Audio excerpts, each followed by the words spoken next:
Et pour parler encore de l'après-séisme, des sismomètres viennent d'être installés dans le canal de la Dominique pour étudier les suites de ce séisme. 6 de ces appareils sont à plus de 1500 mètres sous la mer. Reportage Olivier Nicolas Diduclos. Tout commence samedi après-midi avec le chargement de 6 sismomètres à bord du Maeto, le remorqueur de l'armée de mer. Présence obligatoire, 3 ingénieurs du Globe de Paris qui ont en charge la maintenance des sismomètres. Ce sont 2 électroniciens et 1 mécanicien. Et une scientifique indispensable, Sarah Bazin, bien connue pour diriger l'Observatoire volcanologique de Martinique.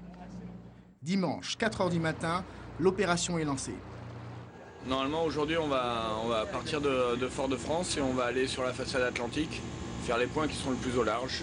Et ensuite, on va revenir côté Caraïbes. À craindre, les conditions météo en plein canal de la Dominique. C'est dans cette zone que seront lâchés les sismomètres. 10 h du matin, l'option d'utiliser la potence tombe à l'eau. La mer est trop agitée. Ah non, mais là c'est clair, il y a 2 options.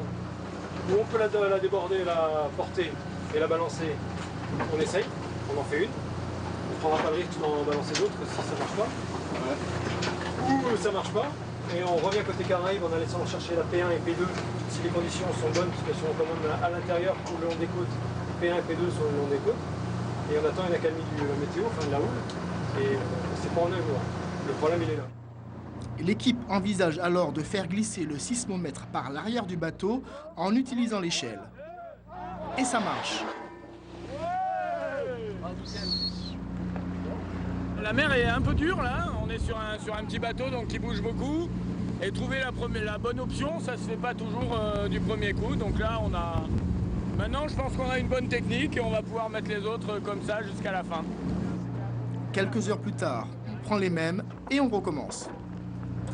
On a prévu de les récupérer la dernière semaine de février. Et en fait, ils vont enregistrer les répliques du séisme du 29 novembre.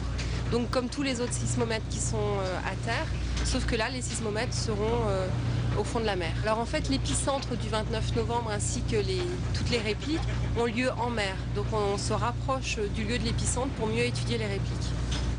C'est une première pour l'Observatoire volcanologique et sismologique de Martinique. Il ne reste plus qu'à attendre fin février pour analyser les données fournies par les 6 capteurs.